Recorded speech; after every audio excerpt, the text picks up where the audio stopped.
sei que o Espírito Santo de Deus tem uma palavra especial ao coração de cada um neste dia. Hoje nós falaremos sobre o seguinte tema: serei fiel até o fim. Serei fiel até o fim. Quantos podem fazer essa declaração junto comigo? Serei fiel até o fim. Nós estamos em meio a uma série de pregações falando sobre o poder do sangue de Jesus, o poder da nossa aliança com Deus e o propósito de Deus para que possamos caminhar em vitória. Agora, a cada dia nós enfrentamos uma guerra. Quantos sabem que isso é uma verdade na sua vida? A cada dia nós temos um novo desafio. Nesse final de semana nós estávamos aqui no encontro. Na semana passada tivemos a Páscoa, a ceia do Senhor. Mas a cada dia temos um novo desafio. E a batalha de ontem já não serve mais para hoje. Diariamente nós precisamos enfrentar a oposição maligna no nosso caminho. E nós vamos precisar ter o discernimento espiritual e tomar as armas de Deus. A oração, a palavra, o sangue de Jesus a cada dia. O apóstolo Paulo, lá em 1 Coríntios, no capítulo 15, ele disse assim: eu morro todos os dias eu morro. O que quer dizer isso? Todos os dias nós vamos ter que olhar para nós mesmos, que abrir mão, que sermos fiéis a Deus. Todos os dias vamos precisar renovar a nossa aliança com Deus. Mas a palavra do Senhor também diz que as misericórdias do Senhor renovam-se a cada manhã. Quantos podem dar graças a Deus por isso hoje? Por isso também nós vemos a importância do devocional diário. Na Universidade da Vida, nós temos ali o livro que nos ensina a fazer o devocional a cada dia. E nós precisamos fazer disso um hábito. E a cada dia começar pela manhã na presença de Deus, renovando as armas espirituais, tomando a palavra rema de Deus para aquele dia. A cada dia Deus tem uma palavra específica para a sua vida. Não só os domingos quando você está na igreja. O devocional diário me dá uma palavra fresca, rema, a cada dia. É como um pão diário fresco pela manhã. Quantos gostam de comer um pão bem quentinho, fresquinho? Vocês preferem comer o pão do dia anterior ou o pão que foi assado naquela mesma manhã? Do dia anterior? Aquele que já está murcho, duro? Não, a palavra de Deus é dessa maneira. O devocional é a palavra rema, diária, fresca. O pão diário fresco daquele dia. E por onde eu vou, eu preciso levar comigo as armas de Deus e declarar o sangue de Jesus. Quando eu entro pelo meu trabalho, quando eu entro pelo colégio, pela faculdade, quando eu caminho por todo lugar que eu vou, eu preciso usar as armas de Deus, porque a cada dia nós temos novos desafios. Nada é automático. Jesus conquistou a vitória na cruz há 2000 anos, mas eu preciso tomar posse diariamente do que Jesus fez. Jesus mesmo nos alertou: olha, eu vim para dar vida, mas cuidado, porque há um ladrão. O inimigo é o ladrão. O ladrão respeita alguma lei? E ele veio para roubar, matar e destruir. Portanto, eu preciso fazer a minha parte, que é de me submeter a Deus, resistir ao diabo, e a Bíblia diz que então ele fugirá de nós. Como na Páscoa, o pai da família aspergiria o sangue nos umbrais das portas das casas, e todos ficariam ali em proteção, debaixo de proteção. Assim também nós devemos fazer. O hisopo da época da Páscoa, como nós já falamos, aquele galho de árvore que era aspergido sobre os umbrais das portas da casa, é a declaração do que o sangue de Jesus fez por mim. Assim como o pai de família no Antigo Testamento aspergiria o sangue nos umbrais das portas da casa e ali eles estariam guardados, hoje nós precisamos declarar com a nossa boca o poder do sangue de Jesus, reclamando o que esse sangue fez por mim há 2000 anos atrás. Quantos aqui têm uma aliança com Deus? Eu tenho uma aliança com Deus. Então eu tomo esse sangue da aliança e declaro com a minha boca. E como que eu posso fazer isso? Com que frequência eu preciso fazer isso? Diga junto comigo, todos os dias. Agora, essas palavras precisam sair da minha boca com poder, com autoridade, com a revelação de Deus para cada desafio, para cada situação específica da minha vida. Por isso Jesus derramou o seu sangue naquela cruz por 7 vezes. O número 7 quer dizer perfeito, completo. Por isso nós precisamos ter a revelação no nosso coração do que isso quer dizer. Cada um desses derramamentos de sangue, cada um dos 7, tem um significado específico para cada área da minha vida. E nós precisamos aprender como declarar, como usar, porque cada gota do sangue de Jesus que foi derramada, não foi derramada em vão, mas foi derramada por um propósito específico de redenção das nossas vidas. Declare junto comigo, eu tenho a vitória completa. Através desses 7 derramamentos, nenhuma das áreas da nossa vida ficaram descobertas. Jesus veio nos dar uma vida abundante. Jesus na cruz tomou a nossa vida para nos dar a vida de Deus. Você crê nisso nessa manhã? Amém. Agora o ladrão quer continuar controlando, de alguma forma, alguma área da sua vida ainda. Muitas vezes o inimigo vem e quer negociar. E ele permite que você até vá à igreja. E de repente eu tenho até sucesso financeiro, mas na família não. Ele quer continuar ainda prendendo a minha vida. Eu posso até ter conquista em alguma área na minha vida, mas no meu ministério não consigo prosperar. Eu avanço e conquisto na família, e então tenho uma atadura na minha própria saúde. Olha só, não é esse o propósito de Deus para você, mas que você viva em vitória completa em todas as áreas da sua vida. Nós estamos já há mais de um mês falando sobre a Páscoa, e estamos vivendo essa redenção a cada semana. E quando Moisés chegou ao faraó e disse, olha, nós vamos sair para adorar ao Senhor por 3 dias no deserto. E então o faraó, que representa o ladrão, o inimigo, começou a negociar, dizendo assim, olha só Moisés, vocês podem orar, mas não precisa sair, vocês vão orar aqui mesmo no Egito. O que quer dizer isso? Olha só como o inimigo é astuto e encontra alguma forma de continuar dominando as nossas vidas de alguma maneira. Olha só, Moisés, vocês podem orar, mas vão orar aqui mesmo no Egito. Ou seja, você pode ir à igreja, mas não vai sair do mundo. Você pode ir à igreja, pode até orar todos os dias, mas sem abandonar os velhos hábitos, sem deixar o mundo. E Moisés diz, não pode ser assim. Então o faraó traz mais uma proposta, olha, então faz o seguinte, vocês podem ir, vão sair, mas não vão muito longe. Fica aqui pertinho. Essa é a segunda proposta do inimigo, dizendo, olha, você pode até ir, mas não vai muito longe, não tenha muito compromisso. Você pode até ir à universidade da vida, mas não vai à capacitação destino. Tornar-se um líder de célula, não. Você pode até ir até certo ponto, mas não vá muito longe. E o inimigo continua fazendo propostas e Moisés vai resistindo e diz não. Depois o inimigo diz assim, o faraó diz a Moisés, olha, vamos fazer o seguinte, eu vou deixar vocês ir, mas somente irão os homens, as mulheres e as crianças vão ficar. Ou seja, você pode ir, mas toda a sua família não.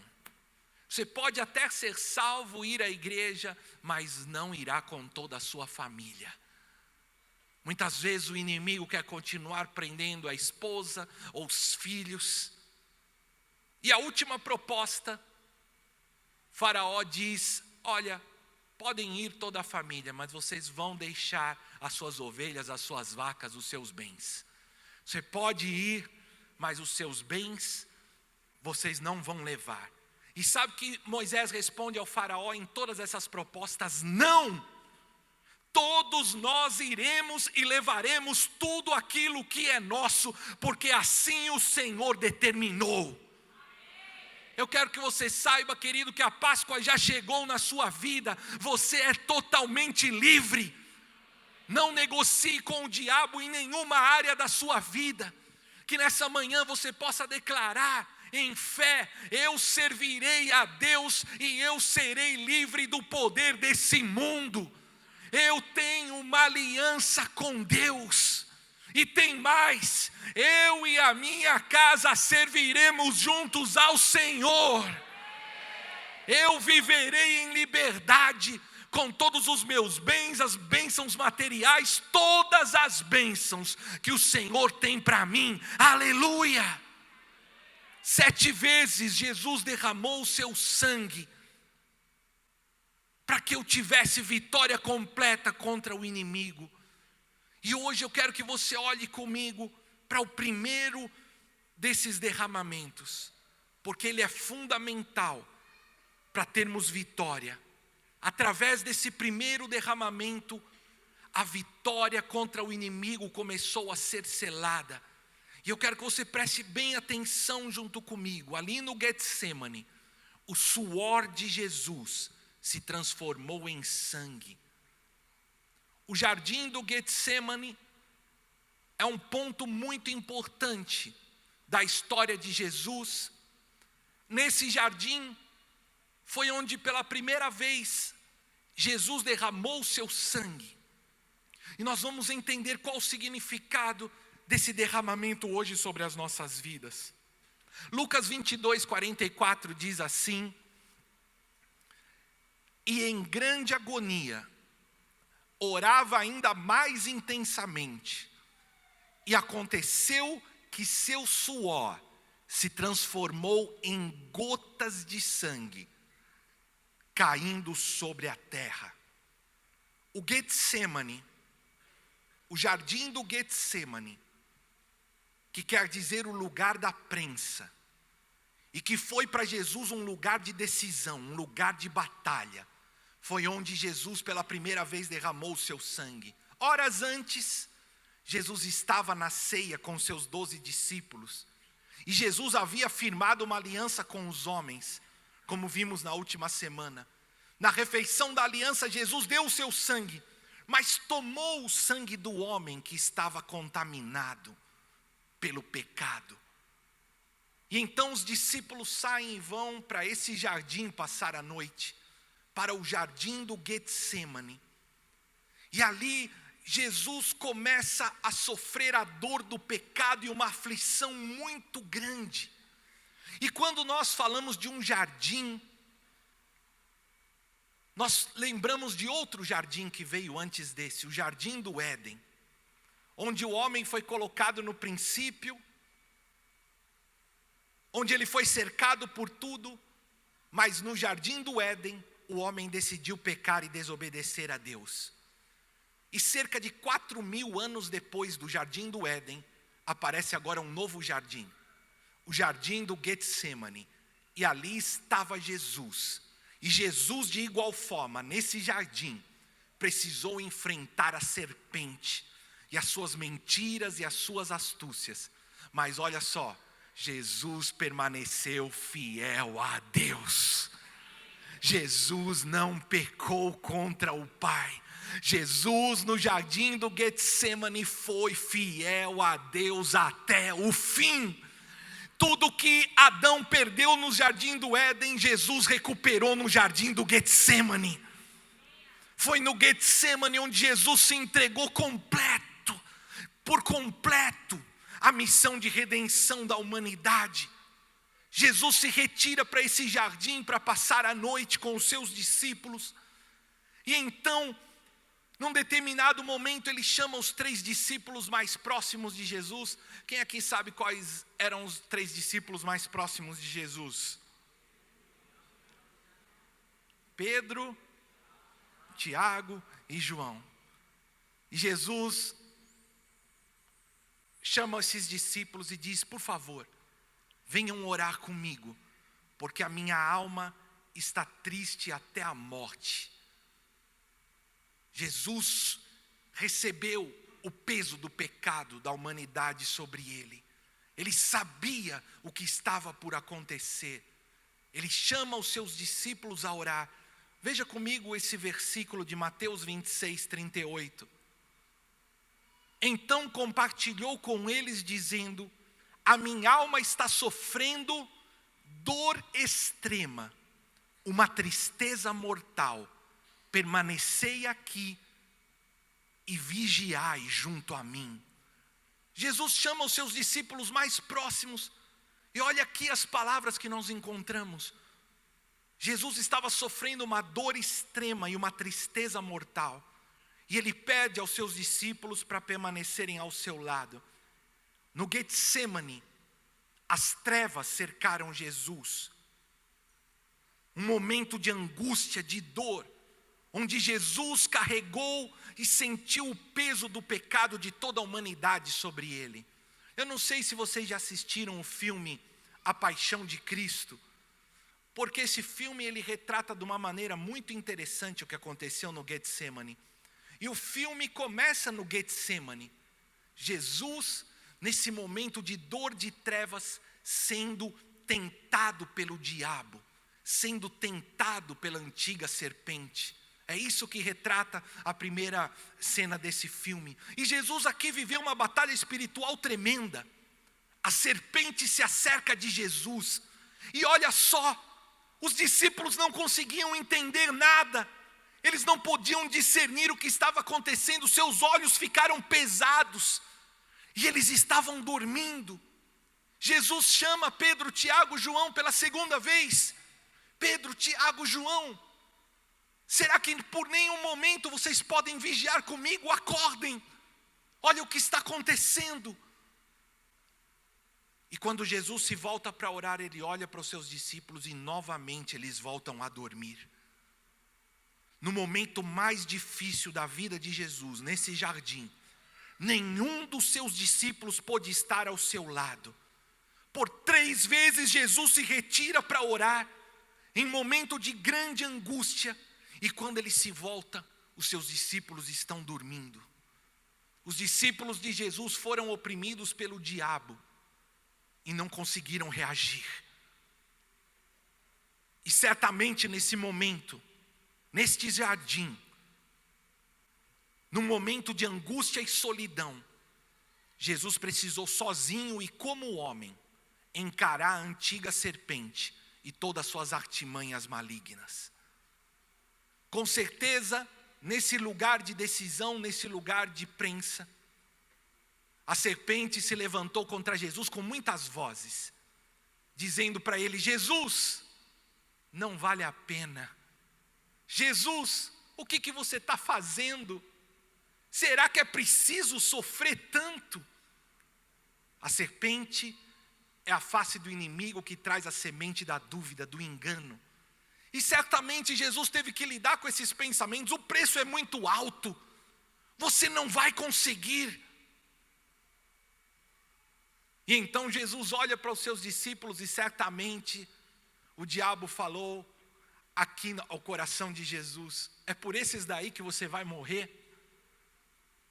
É por esses daí? Eles não estão nem aí para você, olha só para eles, eles estão dormindo.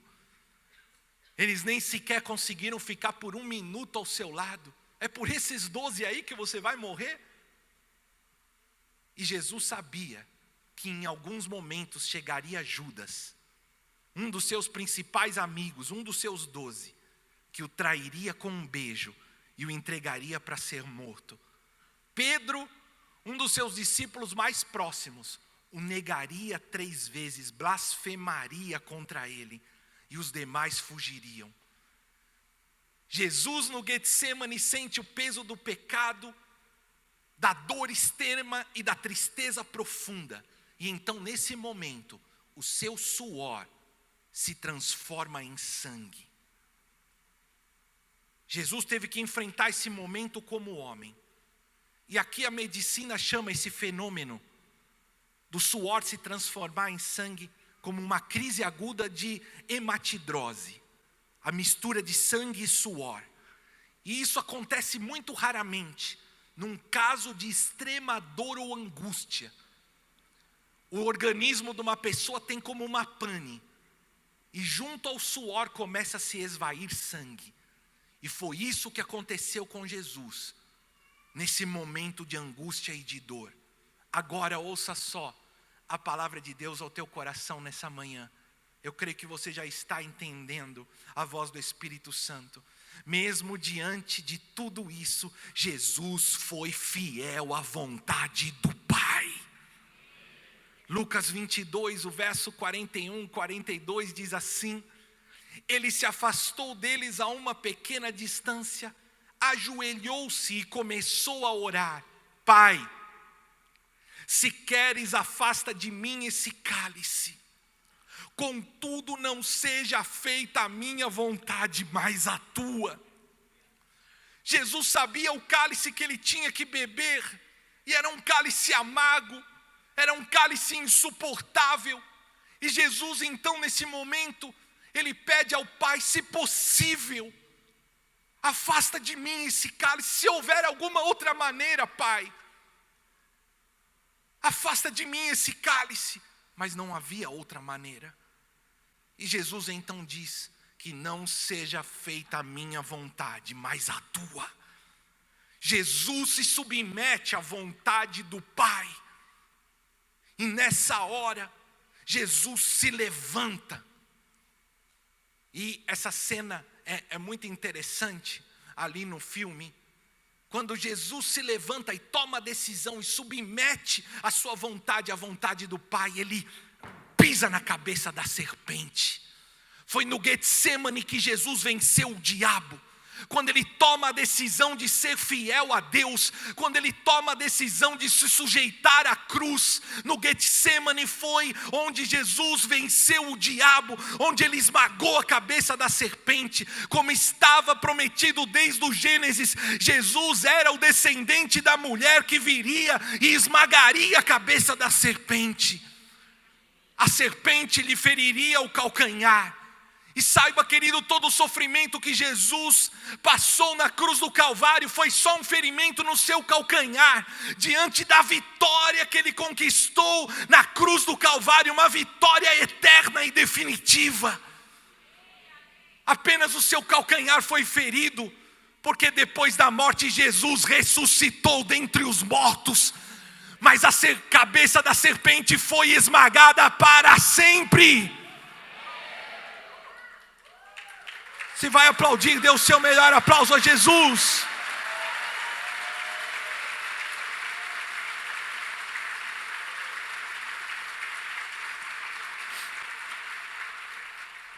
No Getsemane começa a nossa redenção. Com a decisão de Jesus de ser fiel ao Pai, de pagar o preço, mesmo diante da aflição mais profunda. A partir dessa decisão, Jesus se levanta para encarar os seus traidores e torturadores, e ele o faria até o fim. Jesus se submete à vontade do Pai e então vence o maligno. Quantos estão dispostos a fazer o mesmo nessa manhã? Amém. Através desse sangue que foi derramado do suor de Jesus, nós temos hoje a cura para o poder da traição. A traição é uma das dores mais profundas que um homem, que uma mulher pode sentir. E Jesus no Getsemane enfrentou e venceu a dor da traição. Judas, um dos seus 12, o traiu com um beijo e o entregou para ser morto. Vocês sabem, queridos, e nós aprendemos algumas semanas sobre a armadura de Deus. Quantos se lembram e têm a armadura de Deus? Mas eu tenho uma novidade para vocês. Você sabia que a armadura de Deus não tem proteção alguma nas costas? A armadura de Deus protege todo o corpo, mas ela não tem proteção nas costas.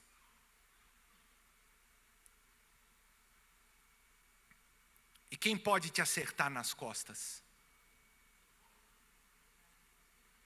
São aquelas pessoas que estão mais próximas a você. São aquelas pessoas que têm acesso ao seu peito. E essa é a traição. A traição é como uma punhalada com força mortal, vinda das pessoas mais próximas e amadas de nós. Esse é o poder da traição. A traição é como essa punhalada que vem das pessoas mais próximas a nós. E é um dos golpes mais duros que alguém pode receber, porque é inesperado. E é quando, por exemplo, ocorre a infidelidade no matrimônio. O matrimônio é uma aliança de sangue. Num matrimônio, o marido e a mulher, fazem um juramento um ao outro de amor por toda a vida. E de repente, de uma hora para outra, uma das partes como que toma do inimigo um punhal para encravar nas costas daquele ao qual havia o jurado fidelidade. A traição, a infidelidade é esse punhal que vem do inimigo como uma arma para destruir toda uma família. E quando entra a infidelidade no matrimônio, esse punhal é cravado no coração do homem, da mulher, dos filhos. Toda a família é marcada através da infidelidade.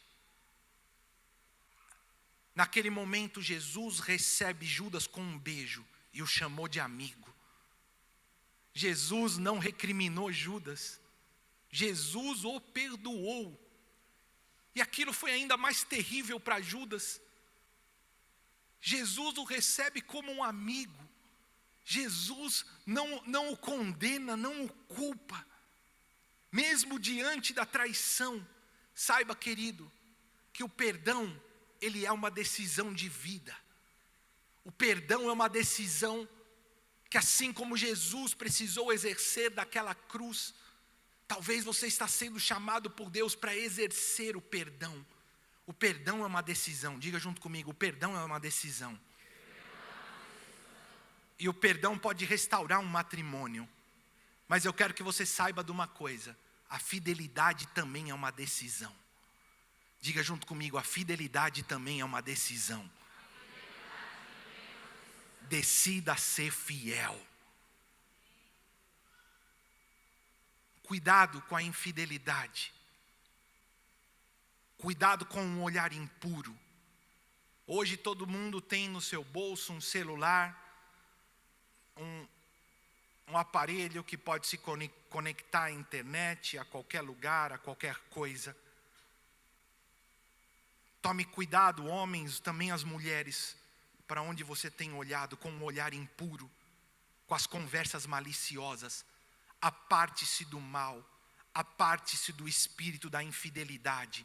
Ah, mas não tem nada demais, eu só conversei um pouquinho, eu só olhei ali um negócio por alguns segundos. Jesus ensinou: aquele que olhar para uma mulher com intenção impura no seu coração já cometeu adultério com ela. Seja fiel.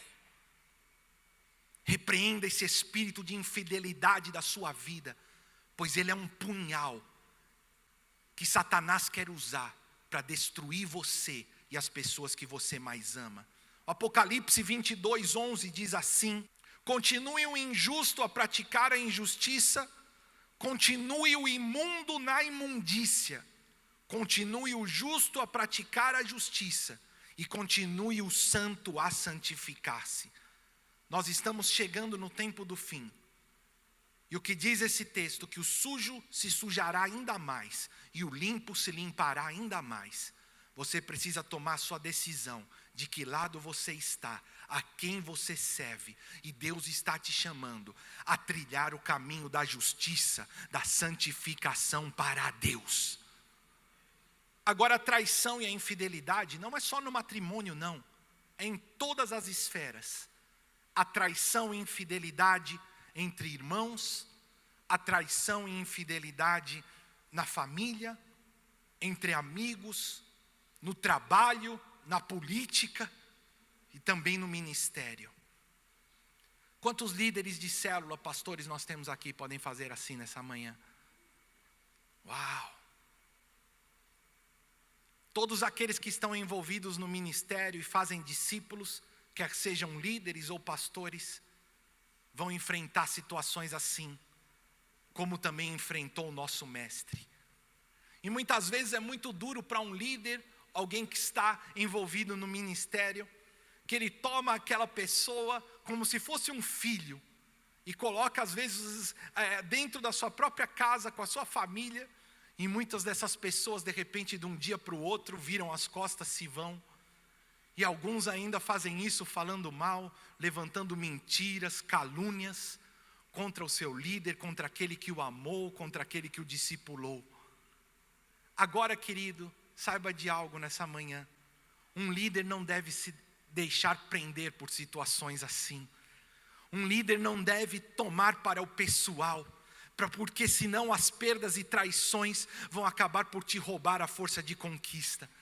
O nosso pastor César Castellanos dá um exemplo muito bom para os líderes, para os pastores, e ele diz assim: quando as pessoas me aplaudem, dizendo, pastor, que tremenda pregação, que dia tão especial, o pastor diz que ele se abaixa para que todo o aplauso e todo o elogio seja dedicado a Deus. Só que o pastor ensina que ele faz o mesmo quando ele é criticado, quando levantam mentiras, críticas e acusações, ele faz o mesmo, se abaixa para que tudo seja para Deus. E é isso que um líder e que um pastor deve fazer, para que ele se mantenha humilde. Quando ele receber aplausos ou elogios, ele dedica a Deus, mas quando ele também é alvo de traições e de críticas, ele não deve tomar para si, porque o ministério não é pessoal. Igualmente ele se abaixa para que Deus seja o juiz. Querido, Jesus já pagou o preço e é Ele a quem nós servimos. Todo o nosso serviço é para Ele e por Ele. A Ele seja a honra, a glória e o louvor para sempre. Amém? Amém. Portanto, perdoe. A cruz e o exemplo de Jesus é o exemplo de perdão, de restauração. E é isso que nós devemos fazer e exercer as pessoas que estão ao nosso redor. Agora, por outro lado, preste bem atenção. A Bíblia exorta que cada um ame, se submeta, respeite e honre as autoridades que Deus colocou sobre a sua vida. Cuidado para não deixar esse espírito de infidelidade tomar conta do teu coração. A rebeldia no teu coração, a quem você serve. Olha, eu já ouvi muito falar mal da igreja, eu já ouvi muito falar mal de tal líder. Preste bem atenção, querido, quando você fala mal da igreja, você fala mal de Jesus. Quando você fala mal da igreja, você fala mal da noiva de Jesus, que tem uma aliança com Ele, pela qual Ele deu a sua vida. Perceba o que você está falando. Ou que tipo de pessoas você está ouvindo, ou o espírito demoníaco que está sobre a vida dessas pessoas. Paulo perseguia os cristãos, e quando ele tem um encontro com Jesus, Jesus diz: Paulo, sou eu a quem você persegue. Quando eu persigo meu irmão, eu estou perseguindo ao próprio Jesus. Preste atenção, querido. Quando você atira pedras ou aponta o dedo contra o seu irmão, você está fazendo isso contra o próprio Jesus. Nós aprendemos o que é uma aliança de sangue. E a Bíblia diz, preste bem atenção, que aquele que fizer tropeçar com as suas palavras ou atitudes, um pequenino sequer, que aquele que fizer tropeçar, aquele que é mais fraco da fé, melhor que nem tivesse nascido, melhor que fosse amarrado uma pedra no seu pescoço e lançado no fundo do mar. Quem toca na igreja, na obra de Deus, no ministério, toca em Deus. Decida hoje se você é um pregador do evangelho ou é um perseguidor. se você é um intercessor ou é um acusador, se você é um discípulo ou é um falso discípulo, é um Judas. Tema a Deus e se arrependa enquanto é tempo. Agora, queridos, quanto aos líderes, que você não tome nada para o pessoal, perdoe. Diga junto comigo mais uma vez, o perdão é uma decisão. Limpe o seu coração, solte as pessoas que se foram, abençoe, não fique preso ao passado, não lamente. Quando as pessoas rejeitam a pregação, quando viram as costas por causa da pregação, elas não estão rejeitando você, estão rejeitando a Jesus. Porque nem eu e nem você morremos por ninguém, foi Jesus quem fez isso. Perdoe, não deixe o inimigo te paralisar, não deixe o inimigo roubar a tua alegria, roubar a tua fé, roubar a força de conquista. A palavra nos promete que o nosso trabalho para o Senhor não é em vão, e no tempo certo cada semente produzirá o seu fruto. Deus tem usado tantas situações para te formar, para te provar, para firmar o teu caráter. E o Senhor diz para você nessa manhã, a colheita correta virá, o fruto correto virá. O que foi até hoje na sua vida serviu de preparação. Deus te trará os melhores discípulos, Deus te fará colher onde você nem sequer semeou. A voz de Deus para você nessa manhã é: perdoe e seja fiel a Deus. Não importa o preço que você tenha que pagar, seja fiel a Deus. Jesus sabe como você se sente. Ele sofreu a dor da traição. Ele sentiu no Getsemane uma dor tão grande e extrema que o seu suor se transformou em sangue, para que por esse sangue você possa ser curado da dor da traição. Não importa em que esfera da sua vida você tenha sido traído, uma gota que brotou da cabeça de Jesus quando o seu suor se transformou em sangue, é o remédio para a ferida causada pela infidelidade. E tem poder para arrancar a amargura, arrancar o ódio, arrancar a dor, arrancar a depressão, arrancar o desespero, arrancar a miséria, arrancar a angústia. E é isso que Deus deseja fazer na tua vida nessa manhã. Nosso próximo passo, já estou quase terminando, é vigie em oração. Me ajude dizendo para quem está ao seu lado, vigie em oração.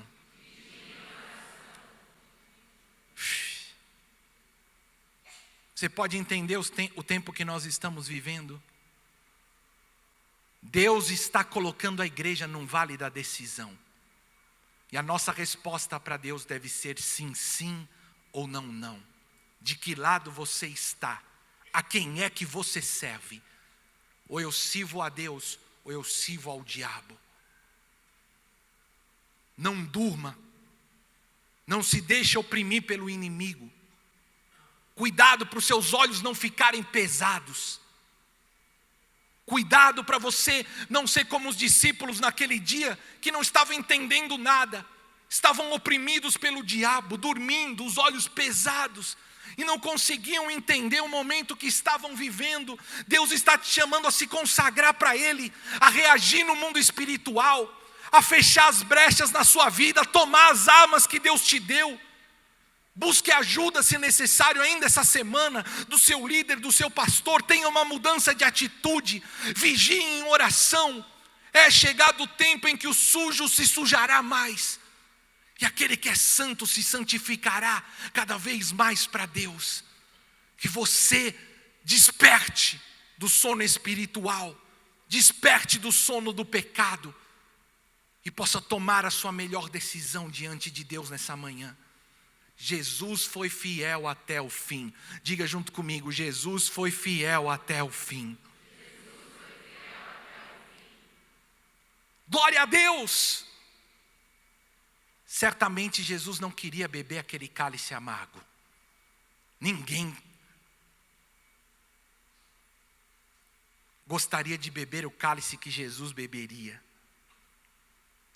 E há momentos na nossa vida em que a nossa vontade vai se chocar com a vontade de Deus. Eu quero fazer algo que não é a vontade de Deus. Frequentemente tomamos o nosso próprio caminho e a nossa vontade se choca com a vontade de Deus. Esses são os momentos de decisão. E Jesus se submeteu à vontade do Pai e foi fiel até o fim. Lá no Getsemane, bastava uma palavra da boca de Jesus, se Jesus dissesse: Pai, eu não quero, eu não vou pagar o preço. Deus enviaria os seus anjos e tomaria Jesus e estava tudo acabado. Só que não teria esperança para mim e para você. Mas Jesus se submeteu e foi fiel até o fim. Jesus disse que seja feita a tua vontade e não a minha. E ali Jesus venceu o diabo quando ele decidiu pagar o preço. E hoje você também precisa decidir. E nessa decisão começa a sua vitória contra o inimigo. Você está disposto a submeter a sua vontade à vontade de Deus? Você está disposto a pagar o preço? Assim como Jesus foi fiel até o fim, nessa manhã o Senhor te chama para que você se determine ser fiel a Deus. Pode colocar para mim o próximo ponto: seja fiel. Diga para quem está ao seu lado: seja fiel. Vê se tem alguém aí com os olhos pesados, igual os discípulos de Jesus, e diga: olha essa palavra, preste atenção, aqui é para você e é para mim. Não vai falar acusando ninguém. É para você e é para mim. Desperta aí, não vai ficar igual os discípulos de Jesus. Naquele dia, seja fiel.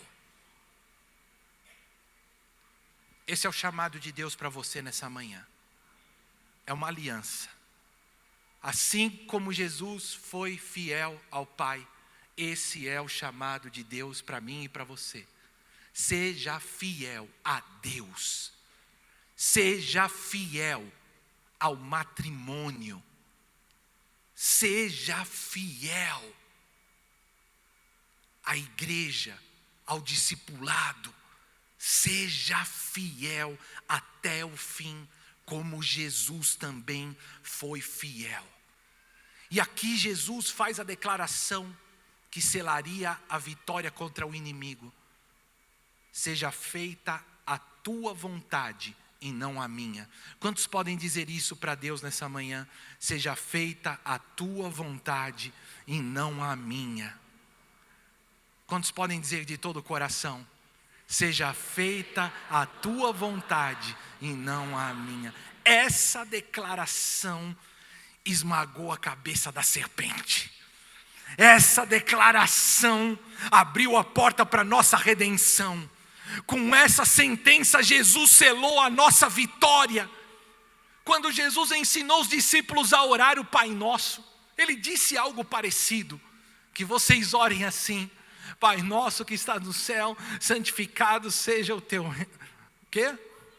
Teu nome, venha, teu reino, seja feita a tua vontade, assim na terra como nos céus. E aqui Jesus demonstrou com a sua própria vida pagando o preço, e Ele pôde dizer mesmo diante da cruz, que não seja feita a minha vontade, mas que seja feita a tua vontade, Senhor. Assim como Jesus venceu o diabo no Getsemane com essa declaração. Se essa é a sua decisão hoje, você sairá daqui livre em vitória.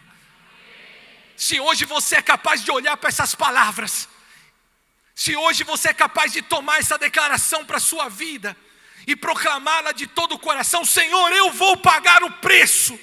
Não importa qual seja o preço que eu tenha que pagar, eu vou viver a tua vida, eu vou viver o teu sonho, eu vou viver o teu propósito para mim. Usa a minha vida, Senhor. Cumpre o teu propósito para a minha vida, Senhor. Com essa declaração hoje você vence o diabo.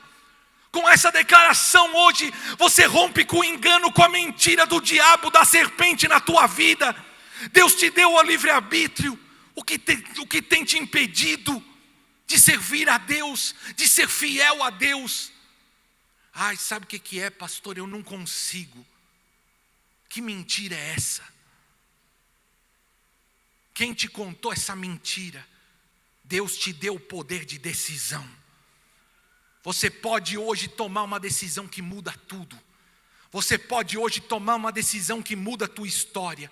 Como Jesus se submeteu à vontade do Pai, você pode fazer o mesmo hoje, nessa manhã. Quantos estão prontos para fazer isso? Coloque-se em pé agora.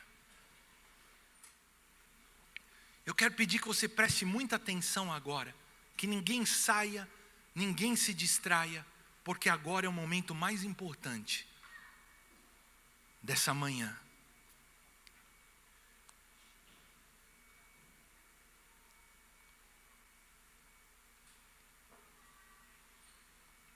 E eu quero que por um minuto agora, esse é o momento mais importante, para que o Espírito Santo possa ministrar o teu coração e você possa dar a Deus uma resposta nessa manhã.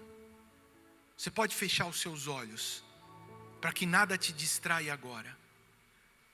Mas não fique viajando não se distraia. Ouça a voz do Espírito ao teu coração nessa manhã. O Getsemane é o lugar da prensa, é o lugar de decisão, é o lugar de batalha. É onde nós somos exprimidos, onde nós somos provados. Talvez você esteja vivendo um momento assim, mas o resultado dessa prova, diz o Senhor, se você está se sentindo espremido, será a unção de Deus na sua vida. Deus está te quebrantando sim, para que Ele possa te usar poderosamente e com uma unção nova.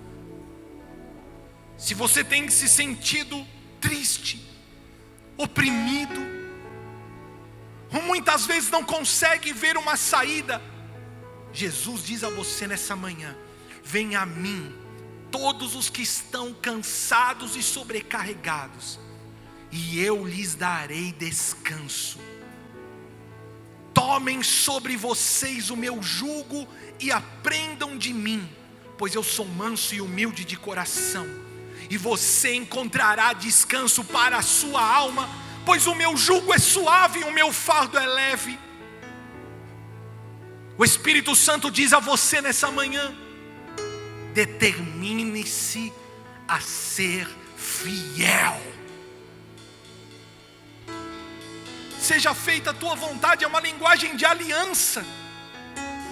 Comece hoje com a sua aliança com Deus, aliança do matrimônio, aliança do discipulado. Decida perdoar. Qual peso você tem carregado no seu coração? Que brechas você tem dado a Satanás? Hoje o Senhor te chama a perdoar e também a pedir perdão se você feriu ou foi infiel a outras pessoas. Nós não podemos ir embora hoje ou deixar passar essa semana sem a decisão de perdoar e de pedir perdão. E aqui começa a tua vitória, no teu poder de decisão, rendendo a sua vontade a Deus, firmando hoje uma aliança com Ele.